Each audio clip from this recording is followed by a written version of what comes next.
Go. Alright, what's up? Down here in my dungeon, we're going to do a fucking video interview before I got to hit the road. We're going to be playing in Mississippi, Long Beach with Mortuary and some fucking kick-ass bands.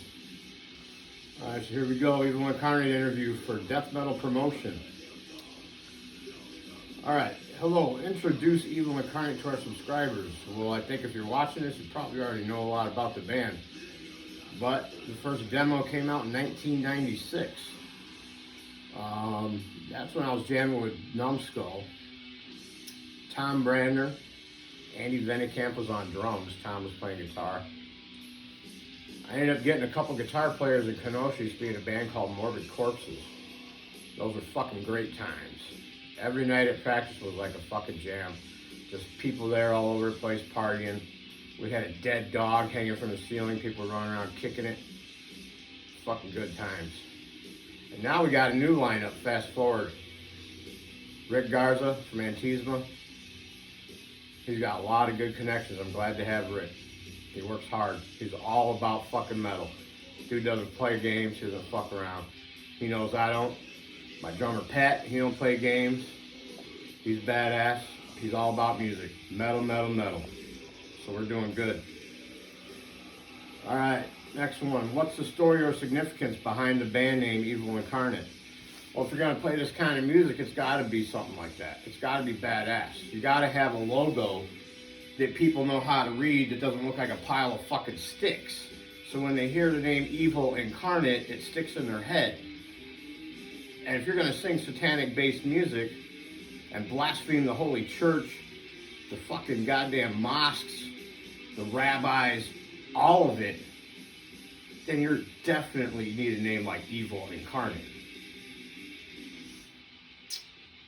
Can you share some insights into the creative process behind Lucifer's Crown?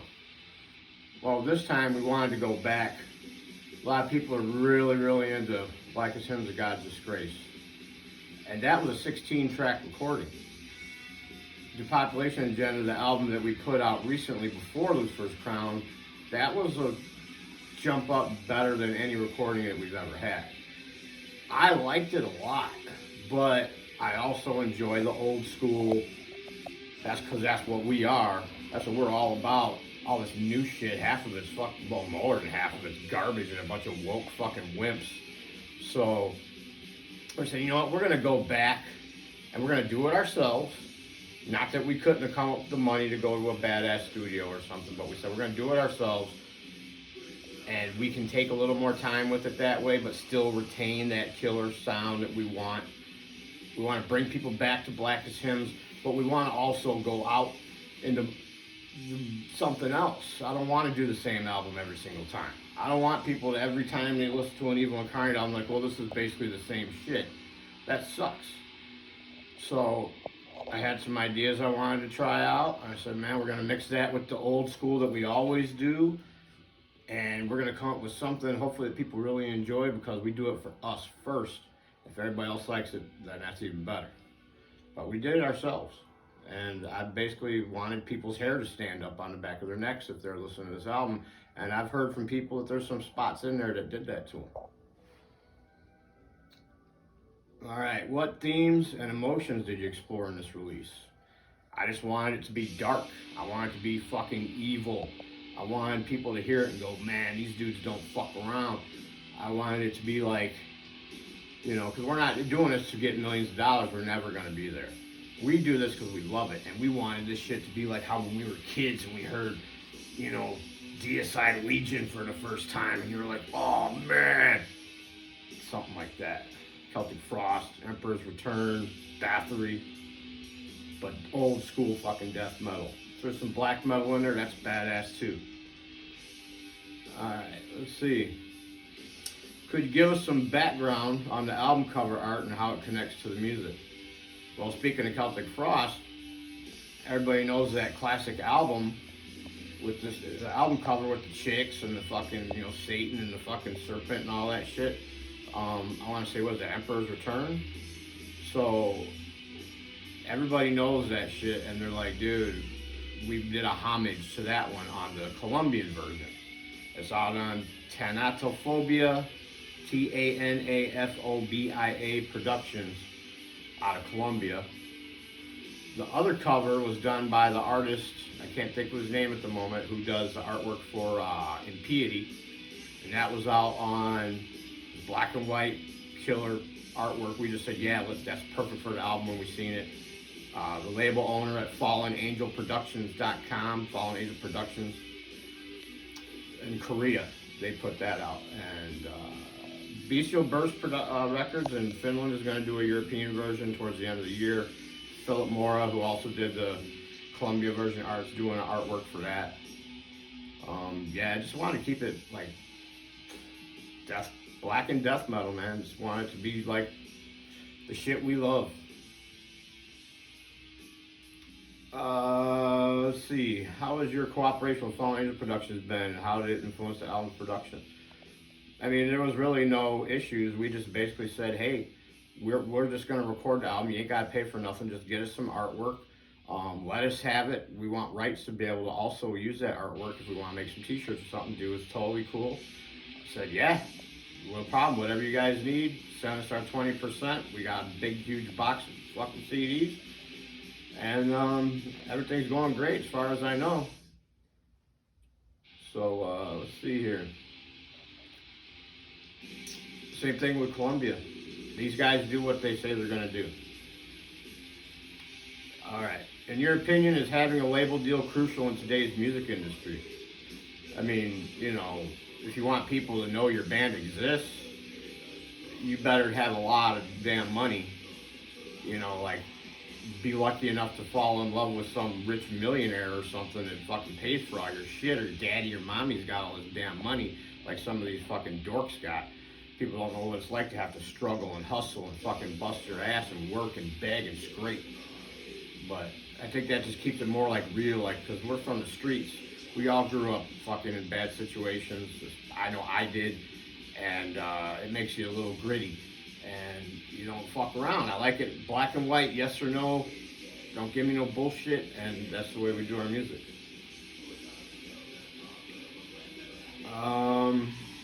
When did you first start listening to death metal? And what led you to discover and become a fan of the genre? Well, I mean, I started out with hair bands, you know, being like 10, 11 years old. I think Motley Crue, like Shout the Devil and stuff like that was around. You know, I very first heard Metallica and freaked out. I was a Metallica kid. I had all their patches and posters and shit. I loved the first few albums.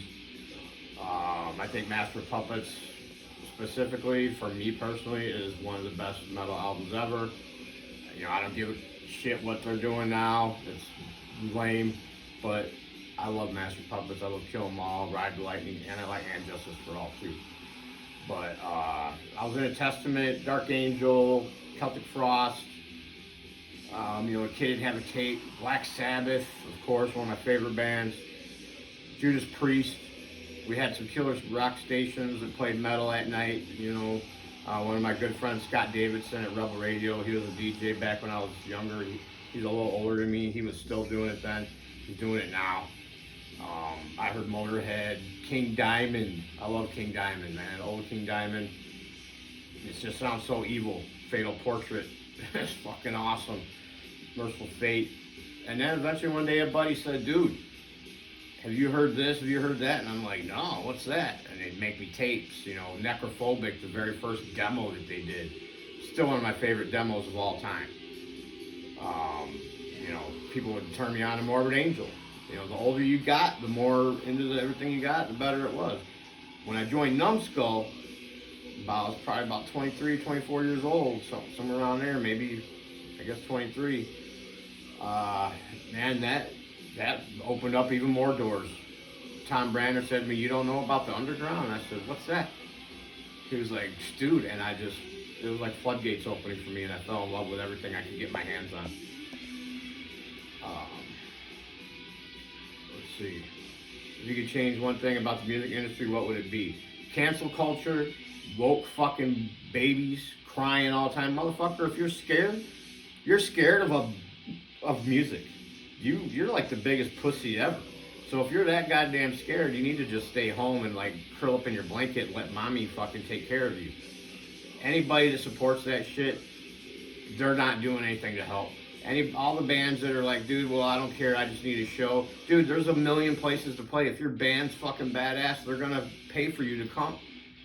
Just have some fucking integrity and say, man, no, I'm making a stand too. I don't support that. I don't support this club that's a bunch of woke fucking weirdos and, you know, is like he's supporting communism.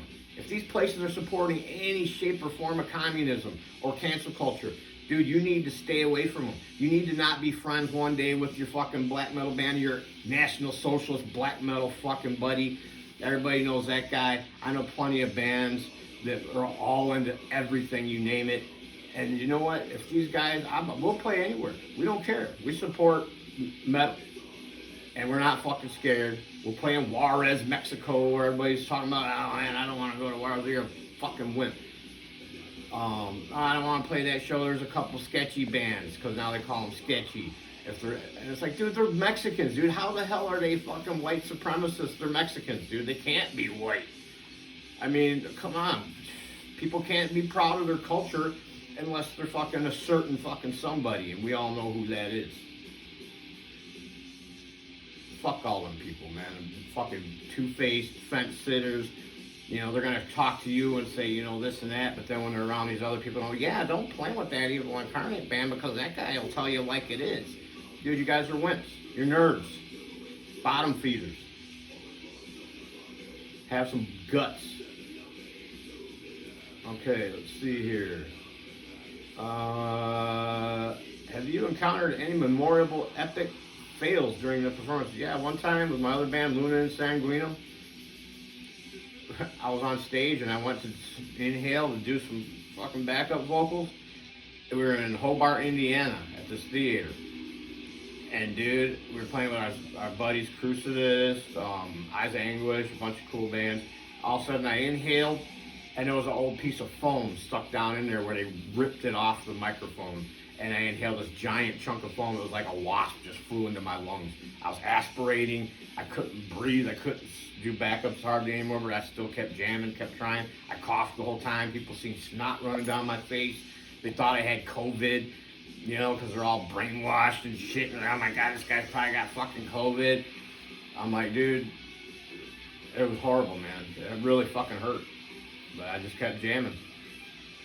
Kind of like a fucking fist fight. Dude punches you in the face, you fucking hit him back, and you fucking go crazy, and you just fucking don't stop.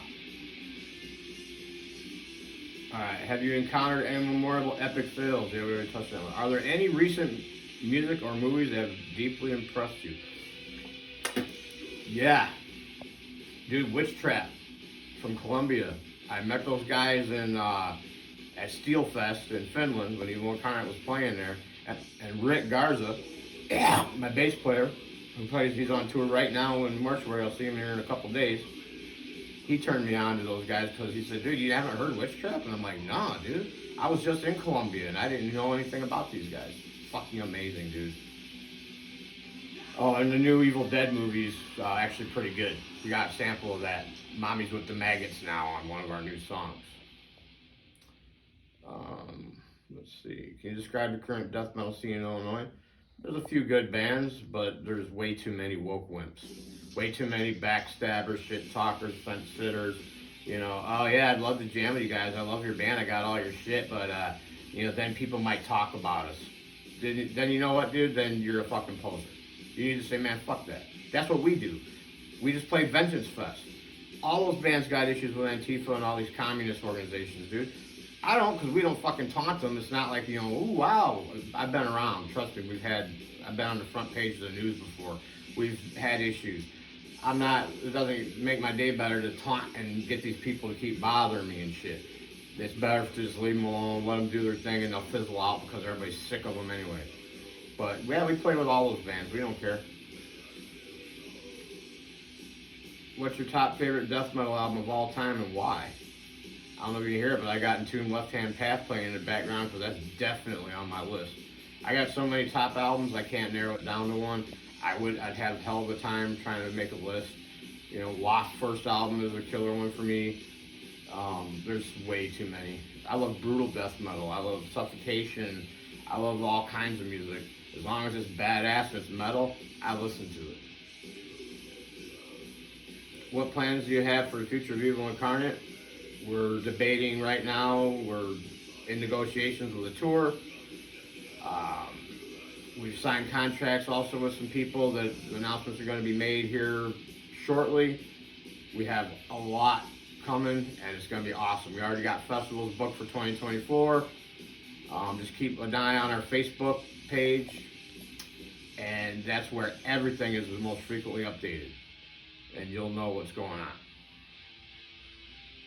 Any messages for Death Metal Promotion Channel subscribers? Yep, like I said, go check us out on Facebook. That's the most up-to-date place. Do a search on Evil Incarnate, you'll find us. We're not like your little school buddy's favorite band because we're not trendy. We do what we want to do, but you know what? We stick to our guns. We are real, true metal motherfuckers. We're maniacs. We're not wimps. We're not scared. This is metal, dude. This is what we do. But find us on Facebook because, yeah, we got to use this nerdy shit. Instagram, it's not really updated very often. I got a buddy who's really busy who does that one for me. I don't know. We don't have a website and shit, but you'll find us. And thank you very much for this interview. I will make sure I share it with everybody we know. And please do the same to anybody watching. Share this video. Go to our channel on YouTube, Evil Incarnate, our channel. Subscribe to it. We'll always have something uploaded. We just uploaded some stuff from our show we did in Houston. A guy that's tagged in it. I can't remember his name right now. I recently just met him, Ruben. Thank you, Ruben. He uploaded an awesome video for us. Most of our set from the Houston show we just did. There's so much going on, I can't remember everything. It's a lot. But all right, man. Thank you guys, and fucking metal.